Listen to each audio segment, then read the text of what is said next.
Thanks for coming over. Hey, this is Paranth. I'm an architect with IBM Analytics Platform.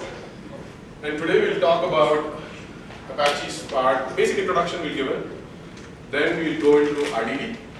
The first hour of the session we'll go like little high level basic concepts about RDD. Spend time on scheduling, and then we will do resource handling. How does Spark internally handle resource handling? The second half of the session, Satya will walk through a lot more details. We'll go to the deep dive of RDD, where we'll go into lineage, how partitions are handled, different type of RDDs, how do you create custom RDDs. Pretty much we'll cover everything about RDDs in the second half of the session. So I think if you guys can come a little closer, maybe it will help. Oh, you have a screen over there. Okay. So I will conducted, there was a meetup actually, it was not official like a meetup, it was a Spark event which we conducted in Leela Palace like 2-3 months before. How many of you attended? Okay, so in that was like more like a kickoff event where we said IBM is going big on Spark. So that time we announced that going forward, every month, we are going to do meetups which are a lot more in-depth. And this is the first of the series of meetups that we want to do it. So every month we are planning to conduct a meetup, especially on Spark, because there is a lot of investment that IBM is doing on Spark. So we want to create the general awareness among everybody that what is IBM doing and everything. So next month we will do SQL and data frames. So each of these meetups, the first half will be like very intro about what is data frame maybe, and the second half of the session will be very detailed hands-on sessions. Then we are doing streaming with Kafka, and IBM is big on analytic platform. So our analytics platform pretty much depends on machine learning at a bigger level. So we'll do machine learning, GraphX, and data sources. Each of them every month or something. So once the basic of Spark core and all the libraries are done, then we want to go into the use cases that IBM has implemented for Spark. Because we are doing Spark at different spaces.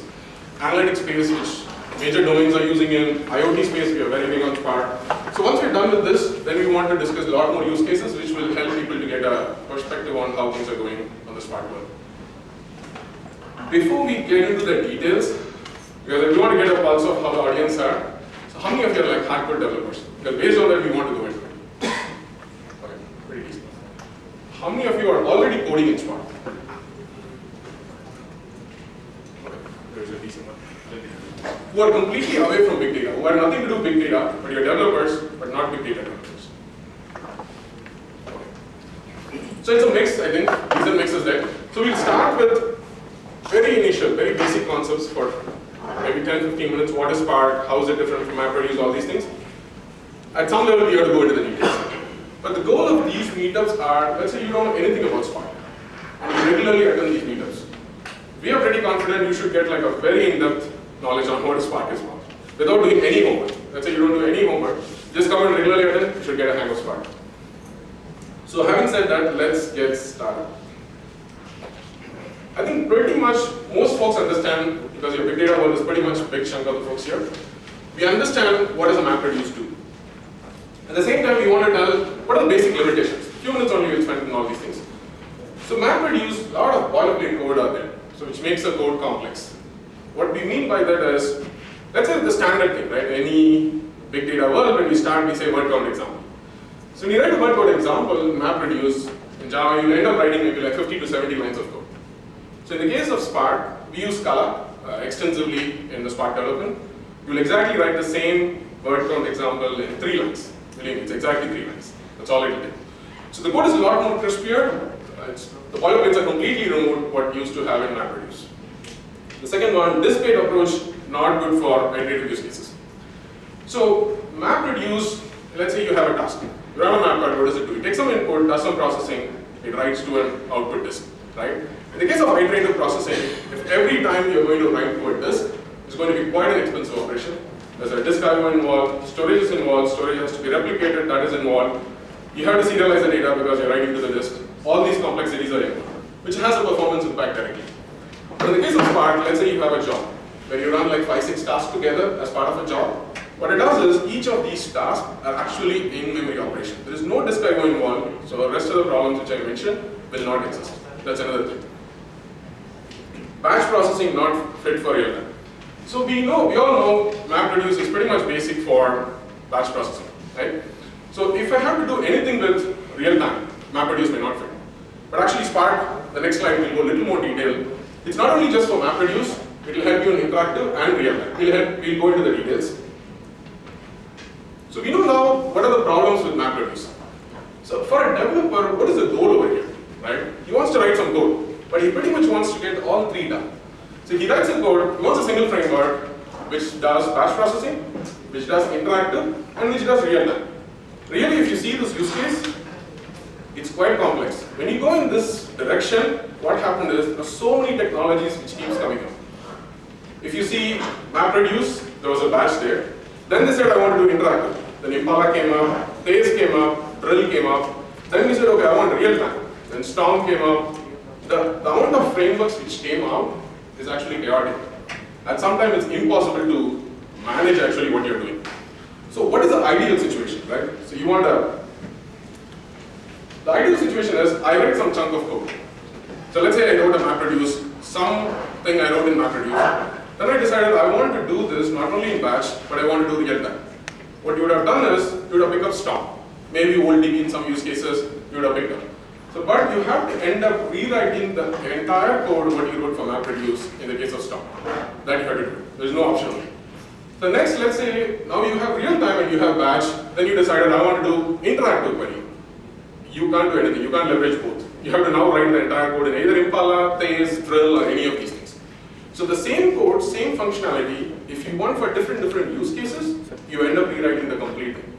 That's a key problem. Actually, just to check on this one. So don't keep it like very formal. This is a meetup. So fire questions at any time, stop any time. You want to keep it very interactive. Otherwise, the session will be very boring. Okay? So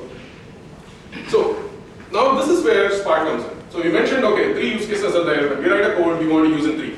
This 3 is completely possible in the case of Spark. Spark is a general purpose engine, general execution engine. When you write one code, let's say in the batch mode you wrote it, you can actually reuse that same code in the real-time use case or in the streaming use case. So that is pretty much it. But yeah, so there is underlying the core of Spark. If you see, there is something called Spark code, which is underlying the basic one. Spark code is batch and interactive. So let me put it. Okay. In Spark code, you can write a job where you can submit as a batch mode, or you can make it interactive at some level. The next comes Spark streaming. You wrote this code in the batch mode, so that means some amount of code you have written. So I'm reading a file from somewhere, and I'm doing some bunch of transformations, and I want to spit out a result. You wrote it in the batch mode. Now we want to plug the same thing into streaming. There is a concept of a dstream, which may not go into much, but assume the same code can be stuck into a stream, and it can do. The queue can be anything. It can be a Kafka queue, RabbitMQ queue, but Kafka supports predominantly in Spark, and you can plug it in and it can run a stream. The same case, if you want to do interactive, there are some challenges in interactive, which I'll explain a little later, what are the problems, but it's very much possible for you to make it interactive. So then, the next 2 things which Spark is very good is graphics and ML. So today, in addition to the 3 things that we explained, if you want to do machine learning, what the generally companies do is, they end up writing their own algorithms, right? ML algorithms, they create their own algorithms, and they actually create their own pipeline. That's pretty much a very standard, right? So let's say you need some basic set of algorithms, some 40, 50 algorithms which are used more often. If there is a use case like that, you don't want to end up rewriting all the time. And we want to leverage whatever the existing algorithms, and you want a place where these algorithms keep growing, right? And you want some cases to say, I need a basic pipeline framework, which I can just use these algorithms and do. That is available in ML. ML gives you a way to run machine learning pipeline, where you can use the standard algorithms provided by Spark itself. So machine learning algorithms are pretty linear algorithms, linear pipelines, that's one of the problems. But when we go to the machine learning session, actually we will explain how IBM is leveraging the underlying Spark machine learning pipeline to create our own ETL type of pipelines. And that actually we are planning to open source it now. Similarly for graphics, a lot of algorithms are available which you can use it. The next thing is some more concepts about difference between MapReduce versus Spark. In the case of MapReduce, the basic thing is there's a process which comes up, right? So you read something, do some processing, and done. For every task, there is a process which comes up. But in the case of Spark, if you see, there is when you submit a job, there is one process which comes up. Inside the job, you can have 10 different tasks or 100 different tasks. It doesn't matter. It's the same process which is up for each task, it spawns a thread and processes it. So the key difference is there's a lot of overhead when you start a process for every task. So let's say there are two different use cases, right? One, I have a big task which I want to run. There is only one task. There is one use case. There is another use case where I want to start a job, but I want to run a lot of small tasks more often. There are use cases like that. Second use case, if you go for it, MapReduce will not work actually because it will work. It's not like it won't work. The overhead on it is too high because coming up and starting a process and killing every time, it's quite an expensive task. I think at this point we said, okay, Spark can solve most of the problems, right? So is really Spark is like, will it solve everything where there is no problems at all? It's not really true, some level. So I'll give you one example before I jump into these things which are there. Let's say Spark is not like, can it replace Impala? Maybe not. Can it replace HBase? Maybe not. There are specific use cases for which these tools still show an edge over Spark. Let's say I have a 300 terabyte data against which I'm querying. And the filter criteria is exactly one column I have. HBase will do much better than Spark, believe me. If I have one particular table and I want to do different slicings of it, or the same table, that means n different filter options, but there's only one table, Druid will do much better than Spark. So if I have a couple of tables, but I have a lot of ad hoc queries running it at the time, that means I'm doing a full table scan every time. Impala will do much better than that. So if you're not telling Spark will solve the global problem of all these problems, if you're not telling. There are majority of the use cases Spark can fit in. At the same time, there are niche areas where Solr can show much better performance than Spark. So we are not telling that Spark will solve the entire thing and all the toolkit around. That's not the goal also here. So applications cannot share data. So we'll go into underline what is RDD because at this point if I say you may not understand. But assume there is a data structure within Spark. That's called RDD for now for this slide purpose. If I run two different applications, within an application we said everything is done in in-memory operation, right? Now I have two Spark applications which are running in. I want to share data between these two applications. It's realistically not possible for you to share unless the first application writes it to some disk and the second application reads it. That's a major problem how Spark is designed. Spark is designed that way itself. Resource allocation inefficiencies. Excuse me, can you repeat that? Can you repeat that what you said again? Sure. So let's say you start an application. When you start an application, it starts a couple of jobs, a job or a couple of jobs. So in that you run a couple of transformations. Okay? Each transformation is actually a task. Now there is within this job, you can share all the data. Because that's how the memory abstraction is designed. But I want two jobs which are running in, and I want to share data between these two applications. It's realistically not possible to do it in memory in the current architecture of Spark. You have to write it to a disk and the other guy reads it from the disk. That's what it is. Second one is resource allocation inefficiency.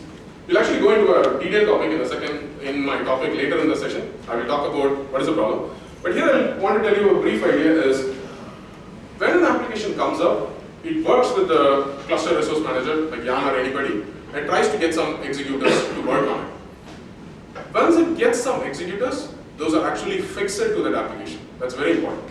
It's very much fixed to application. It cannot release till the application goes down. This is pretty much a use case before Spark 1.2 you can say. In Spark 1.2 they introduced a concept called dynamic resource allocation. We'll go into a little bit, but that doesn't solve all the problems. It solves one specific use case, maybe a shuffle use case it solves, but still the rest of the use cases remains the same that once an executor is allocated, it's very difficult for it to release the executor. We'll cover in detail actually, I just want to give you a high level view of it. Not exactly designed for interactive. This actually, we started facing this problem like a month back in IBM. So what happened is, you wrote some code, right? So if you, I'm not sure how many of you done Volt or Impala or any of these things. So where, if I want to run interactive, all I need is a JDBC connection and then fire my SQLs, I can do interactive session. But Spark, in addition to the SQL itself, you should be able to do a lot more things interactive. But it's realistically not possible because it's actually like a jar which you want to submit in the backend. That's how Spark works. So there are a couple of open source has come in frameworks which help you to do interactive. One is very famous one is which is created by IBM called Spark Kernel. Actually, it's an open source which we are trying to enhance a lot more in that one.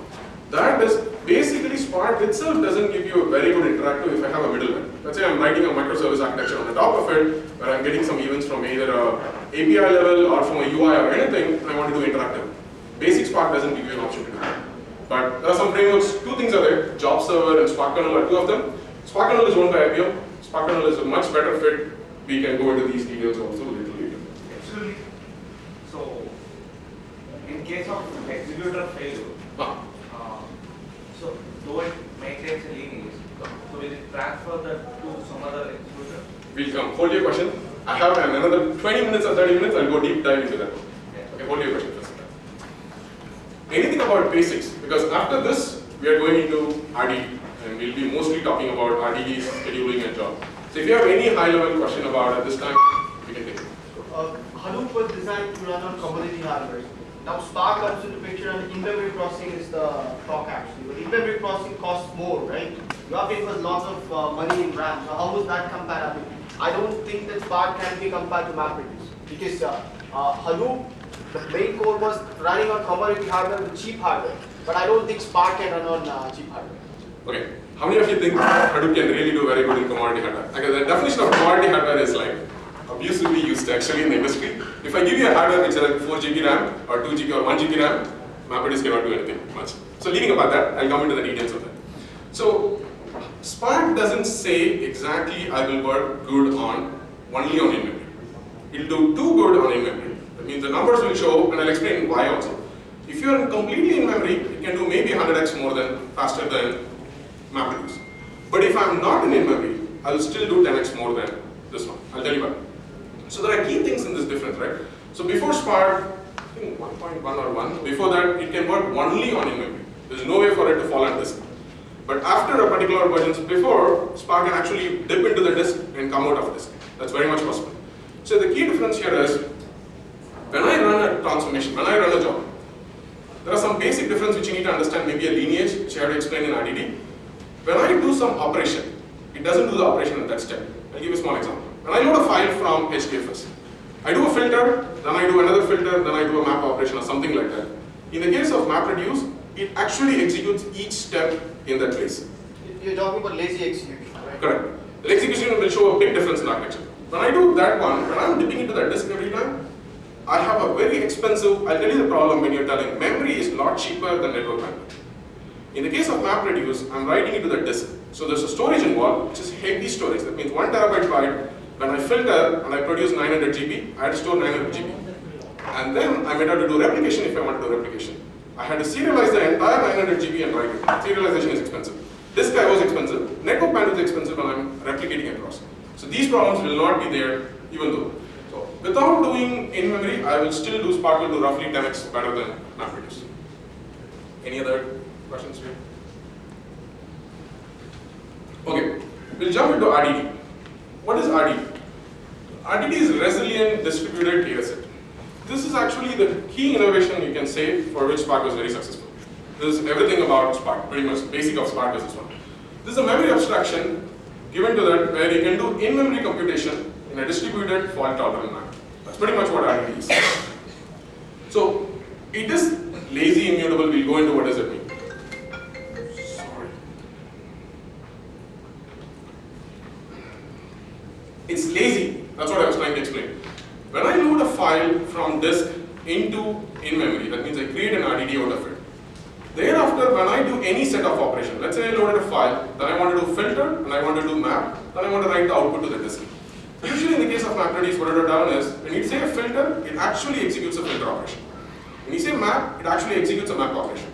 In the case of RDD, till the action comes in, action is something like where I had to either return the result or write to a disk or anything like that.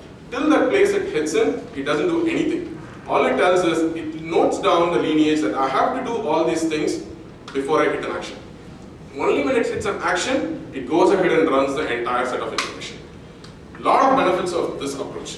One is, what I have to, when I for fault tolerance, maybe I'll explain when the fault tolerance comes. So you understand lineage, right? So the next thing is immutable. Any system which needs to scale, basic rule in architecture, we know it has to be immutable, otherwise scalability will be a problem. So RDD is immutable. Fault tolerant. So any system that we are designing, that means that the storage-based system, the first thing that we'll ask is it fault tolerant, right?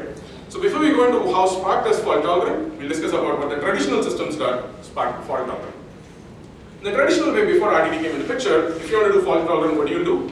You'll either replicate the entire data in a couple of places, that's one way to do, or you will do is replicate the log updates that you had it, so we can replicate. These are pretty much the two standard ways that you can do if you want to do fault tolerant.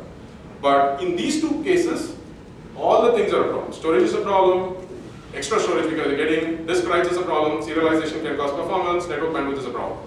But in the case of RDD, how does it do fault tolerant is, if I do a set of transformations, it actually doesn't replicate anything. All it notes down is just the lineage that I have to do. That's the only thing which is noted down. So at any point in time, let's say I load a file, I do filter, and I do map. A particular partition in map actually fails down. It knows how to calculate that particular partition alone from the parent RDD. Slide on, that is what the thing is. Can you tell a simple example of prune? Intersection when creating the partitioner itself, because for the prune you still have to set the range, right? Of the partitioner, you put 0 to 10 in a particular partition and 10 to 20 in a particular partition. I just give you an example. Yeah. So that's not the only use case. Okay. So I just gave you an example where it can prune, but that's not the only use case. Anything where the underlying the scheduler can know that the execution decides that I have pre-information based on which I can prune some partitions. Okay. Anything. I'll just give you an example of the partition. So this is about job scheduling. So we'll go into a little more details about when you submit a job in Spark, what does underlying it happens. So that is very key when you want to understand what's happening in. So that you write a Spark program. The program that you write, where it runs in, is called a driver program. So always the program where node where the program runs in is a driver program.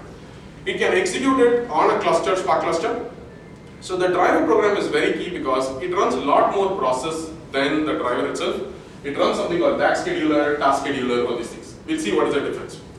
So when a program first comes up, the program actually an application can have one job or n jobs. So how do you define what is a job? When you do an action, there are two set of things that you can do in Spark. One is called transformation, one is called action. Whenever it hits an action, Spark internally treats that like a job. In one application, you can have n different actions, and it will treat them as n different jobs.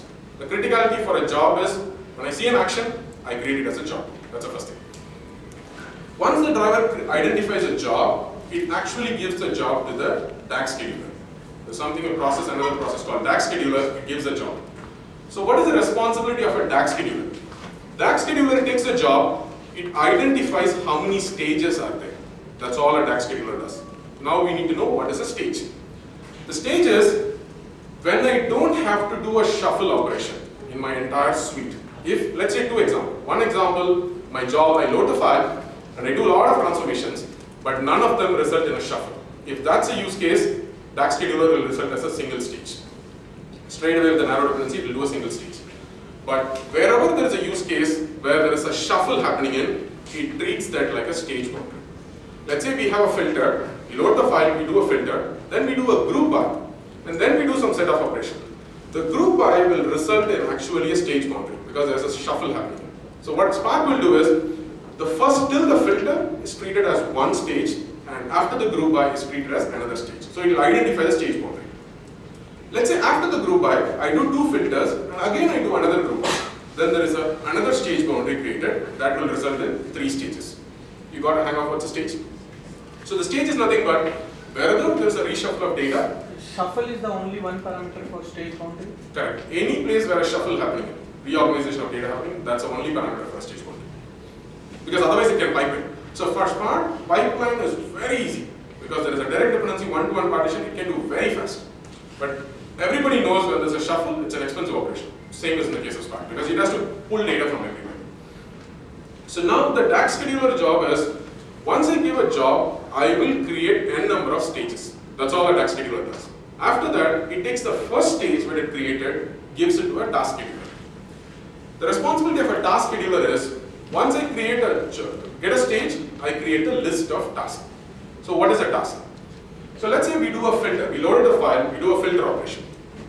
The filter, when you loaded the file, let's say we had 10 partitions. Okay? So a task is a partition, that means a data plus its computation together determines a task. That means when I loaded the data, I had 10 partitions. The operation that I'm going to do is a filter. So each partition data with that filter together is identified as task. That's a key definition. So what the task scheduler do is, it keeps on creating tasks for the given stage. Let's say when you loaded, we had 10 partitions, it would have created 10 tasks. I have one question. Oh, talk about this particular task, right? But don't you think it should be the transformation plus the action plus the partition? Because the task is triggered only when there's an action. There's no point in executing the action after the transformation. It's best to execute it as part of the transformation itself. When you say task, you said it is a partition plus transformation. Correct. What I'm saying is why it should not be the partition plus transformation plus action. Okay, okay. I'll come. Is it? Okay, can you guys hear me? Okay, my voice is too loud maybe anyway. So to come here, so what is an action? Action is the last step. For our case, writing into HDFS is last step. But in the first when I loaded it, I do first one filter, I can do another different filter, and I can do another map. Then finally is when the action comes in. So I have to go in the same order of sequentially executing till I reach there. Right? So that's why it has to do the first one. So once a task scheduler creates a task, the next thing what it does is it negotiates with the resource manager to get some executor to actually run this task. That's a key thing. So let's pick up an example where you have 5 partitions and you have 3 nodes. That's all you have in now. And each node, let's keep it simple, where it is a 1 core per node.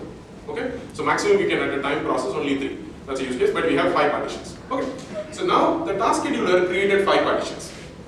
The first thing what it will do is it will try to see if the executor which has the partition information is it free, so that data locality is ensured.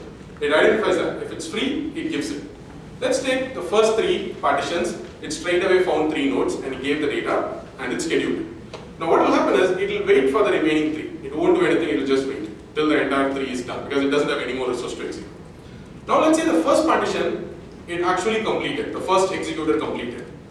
But the 4th partition which has to go in there, the data is not available in the first one. Let's take for example, or let's keep it simple. The 4th one is there, 5th one will say it's not there. Okay. So 4th one says the data is actually available in the first executor itself. So when the first node got done, the 4th one goes there and it executes it, very simple.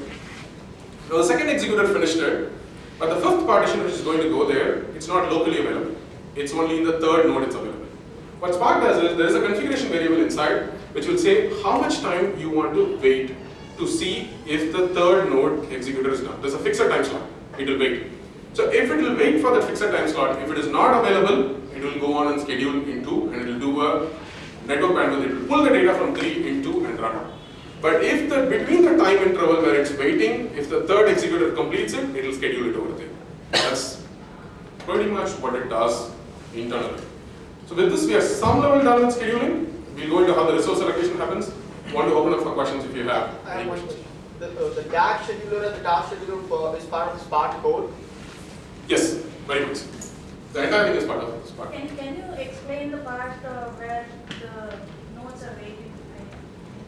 Like the executor waits for some time and then if not there. Correct. So whenever it's trying to schedule a task, the key thing is in any big data setup, you want to have your data locality should be ensured. Otherwise, it's very expensive to move the data across a network. That's a standard problem, right? Every system does the same thing. So what Spark does is it tries to identify if it is there. If the data is not available, but the executor is free, it doesn't want to immediately allocate because maybe it's possible in 3 milliseconds the next one when its data locality is available. So it just waits for the small amount of time which is configurable for you, but it will do. If it has crossed the time limit, it will move the data perfectly fine. And there's a standard principles how it applies in any other system. It tries to allocate within the same rack. If it's not there, then across the rack, across center, colos, that's how it is. Standard, that is very. So in waiting time, does it transfer the data or does not? Which one? During the waiting time, does it transfer? No, it doesn't transfer. The key for the waiting. Because if it transfers, then it might be helpful if the local source is not available. Actually, that defeats the purpose of the wait time, right? So because the moment you are transferring, you're consuming huge amount of network bandwidth. That defeats the purpose for which you're waiting. So there are a lot more tasks which are running in. They will also need bandwidth, right? The key thing what you want to avoid, why you are waiting is, you don't want to suck in the network bandwidth. In fact, the most expensive in a cluster computing is the network bandwidth. That is the reason which you want to save for which you are waiting. So the moment you start doing it, then as well you don't have to wait also, right? That's it. What's the duration of waiting period? That's configurable for you. It's a setup, it's up to you. You design what you want to set up. Are you saying that the task scheduler ensures data locality? The task scheduler, the executor actually when it's executing it, that is what it is. Task scheduler will assign it. So the task scheduler should know which executor has the Data, partition. yes, exactly. So that does it maintain something like a map or something like that showing that this partition is on this executor, and based on that it's saying It has that information, but I don't know what data structure. If you're asking the next question where the data structure maintains, I don't have an answer. But task scheduler knows the data. because in the name node it maintains the block map and everything. Correct. There's nothing like that directly here, but the task scheduler knows the partition. Actually, I can give you a little more detail towards the end of the session. Let's discuss. I'll tell you what this is. Who manages the task scheduler? Which one? Who manages the task scheduler? Each of the process goes in the same way. Its own manage. There is no master which manages. The master for everything is the driver. The starting guy. So how do they know they are working on same data set? Oh, so the task scheduler completely works based on what the task scheduler gives. The task scheduler doesn't do anything other than instructed by the DAG. The task scheduler works purely based on what the driver gives them. It's like a pipeline of operations. So it doesn't depend on anybody else than the parent to give the data. It works with the sequence. The driver starts, gives the job, task scheduler picks up, gives the stages, task scheduler picks up, creates task. That's the sequence. So for each and every driver there'll be a DAG scheduler, or there's one DAG scheduler for multiple drivers. Each driver has a task scheduler. So It's independent. Completely a job is independent. The prerequisite is that the data is already distributed, right? Good. So if we use Spark for streaming data, when the data is coming from outside, does it need to be distributed first before Spark can work on it? So in the case of streaming, there is a slightly one level of abstraction. I just spent 2 minutes there. So there's one level of abstraction on top of RDD. The whole concept of Spark works on RDDs, right? So in the case of streaming, but RDD is very specific for one particular data set. But in the streaming, I'm getting like a stream of data sets. So Spark created one level of abstraction called D-streams, which works on top of a list of RDDs. So assume stream is like a block of information keeps on coming in. For each block it creates an RDD. There's one level of abstraction they created called D-stream. So any transformation that you're doing in streaming, you will do it on D-stream, not on RDD. So then they know how to convert the D-stream to RDD, which is a very simple abstraction. Executor is data localization applies for the executor. Why? Because you are telling us the network bandwidth is a very fast operation. Yes. So if the executor is not data localization, then again network bandwidth comes into. Correct, that's what I said, right? When the executor picks it up, it first ensures that there is data locality, it will try to pick it up. If it is not available, that's what I said, it will wait for that particular amount of time. So the goal of an executor is, it will always try to execute with the data locality. That's a goal.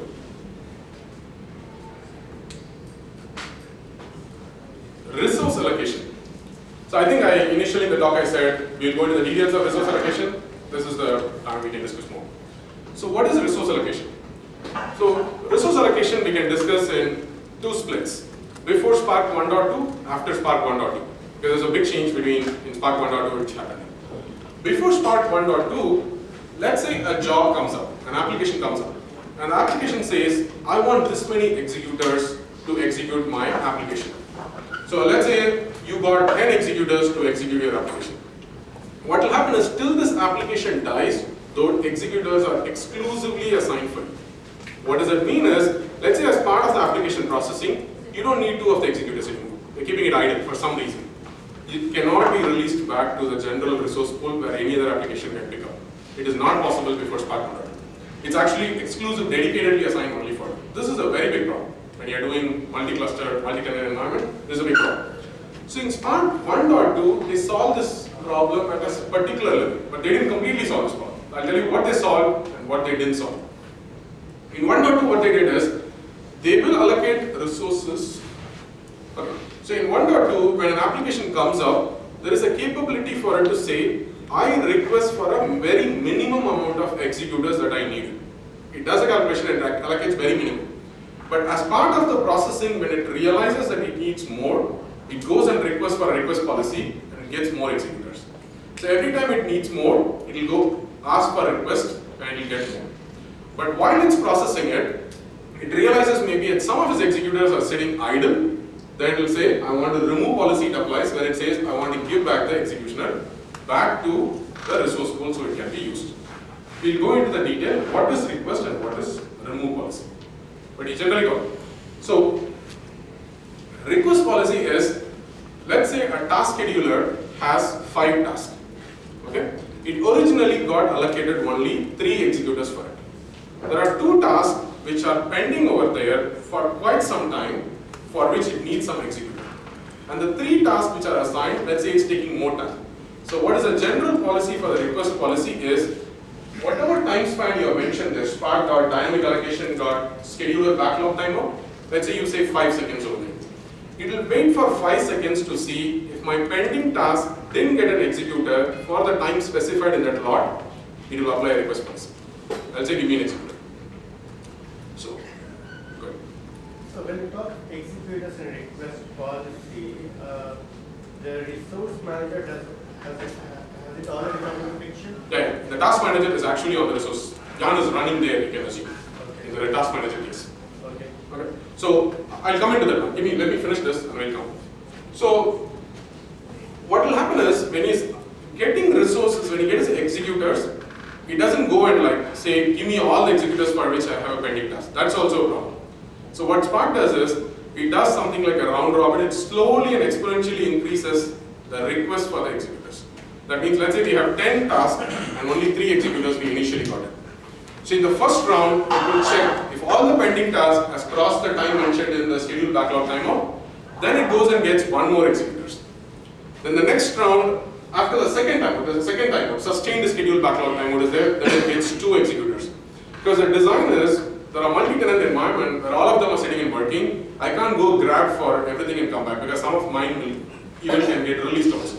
So it's slowly, the second round it gets 2, third round it gets 4, that's how it gradually goes and requests more and more executors to start executing. At any particular point, it says, okay fine, the remove policy is very simple. I have an executor which is sitting idle more than the time mentioned in the Spark dynamic allocation executor idle timer, it automatically releases back to the pool. But there is a lot of caveat to this. It's not that simple. And it doesn't work very cleaner also. We'll see why it doesn't work very cleaner in the next one. There's something called graceful decommission of executors. Okay. So the executors, how are they gracefully decommissioned? Let's say state, what does it state before dynamic allocation was done? That is before Spark 1.2. Before Spark 1.2, the only case where an executor can actually release back is when the executor itself threw an error, where everything failed, it came out, or the entire application got completed successfully. So in both the cases, the executor doesn't have to save the state at all. Because when it failed, there's again the task scheduler initiates to another executor, and it runs the entire task again, recalculates the entire task. So in both the use cases, it doesn't have to actually save any of the state. But with dynamic allocation, this problem is quite complex. The reason is, let's say I loaded a file, I created a filter. This filter ended up in 10 different partitions, and there was one executor which was holding one partition, the task file. Because it became idle for some time till the second one starts executing the second transformation, assume this got released because it crossed the timeout and it got released. When the second guy is executing the second transformation, it will look for its parent information. That node is already released back to the pool, it's not even with it. This case, it's a big problem because now it has to start from the entire top. Because at any point in time, when it caches the data in that particular executor or it writes to a local disk, if it is released back, it cannot actually use it at all. So this problem, is it there today? Yes, it's there. Spark doesn't have a way to handle this. So are you saying that the entire transformation has to be executed all over again? Correct. It has to go to the top person because this is Not for the particular partition separately. because it already got released if you are doing dynamic allocation. So dynamic allocation is not a very easy step. Unless you don't need it, you should never enable this guy. By default, it's not enabled in Spark. And it's quite complicated, this one is. This problem is never solved with Spark. But there's one particular use case which is solved with dynamic allocation, is the shuffle. In fact, the shuffle is, the reason why they solve shuffle is the most expensive operation if you see. Rest of the lineage, even if it goes a little above, you can still do it a lot more faster than shuffle.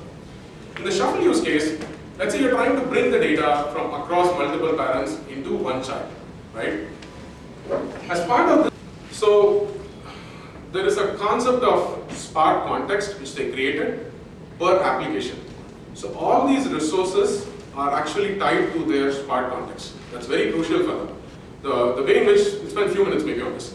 The way how Spark works in comparison to any other system. Let's say in any other system you're telling, I can go and ask Jan, give me this much resource or a map and it works, right? Here, the executors or everything is associated with Spark context. A Spark context is associated one per application, if you're running one user per user. Now you can't pass along the Spark context at any level. Everything is tied to them. So let's say I did some interactive operation and you're in the middleware, you received, you gave it to somebody. Middleware web service you're telling, run this query and come back. Then the second transformation you're trying to give it to another guy. You would think it is naturally it will work because from the UI I keep receiving transformations, I can keep giving it to different web services and do. It's not possible because Spark context, you cannot serialize the Spark context and send it across.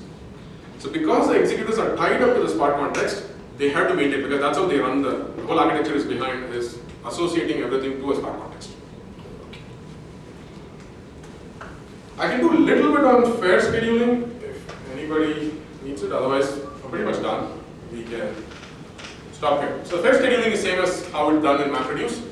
So let's say before fair scheduler is done, standard problem. Let's say a first job comes in, all the jobs get resources in a FIFO model. So the first job comes in, let's say the job has 10 partitions and 10 tasks it needs to create. If the total cluster has only 10 executors, the first job will take all 10 and will execute it. The second job which came in has to wait for the first job to be completed, till then it won't get anything. Let's say there are 10 executors in the cluster, the other use case is the first job needed only 7 executors. In that use case, the second job can pick up the 3 and do it. So the problem with this scheduling model is, let's say I have a long running task which is running and it needs 10 tasks. The second job which came in is a very small job. All it needs is like 1 executor and I'm done in 1 second. It will never get resources in a normal model. In a fair scheduling, some amount of round robin, similar to how MapReduce was. Some amount of round robin, every task gets some level of resources to run in. So in this case, the second task also would have got some portion of it, and it'll pick it up and execute, while the first one is still running. I have a question. This fast scheduler comes into picture only if I'm not using Yarn, right? And Spark scheduler takes over. Correct. So otherwise Yarn will take care If you have fair scheduler enabled, let's say it's in the case of Spark one, if you're running on a standalone mode or anything, well, if you're setting up this configuration, then it will start as a fair scheduler. Okay, so just because you remembered Yarn, I have to tell you. The dynamic resource allocation, which I discussed before, works only in Yarn. It will not work in standalone, it will not work in Mesos, it will not work anywhere. Just forgot to mention. I'm still confused here.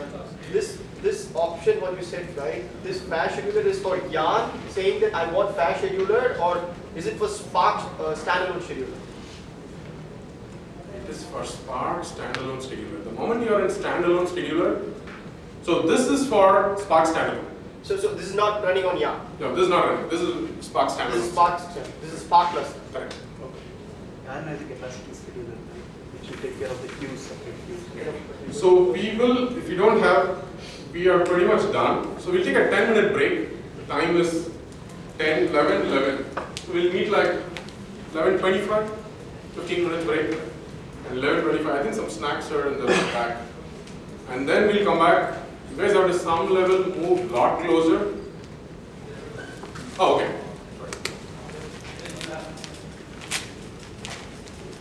So try to move a lot more closer for the second session because most of them will be hands-on. So I don't know how much you can see the code in this one. If you can come a lot closer, it will be good in the second. So we have discussed. Huh? Displays are there. Okay, if you have displays, then you can. Thank you guys.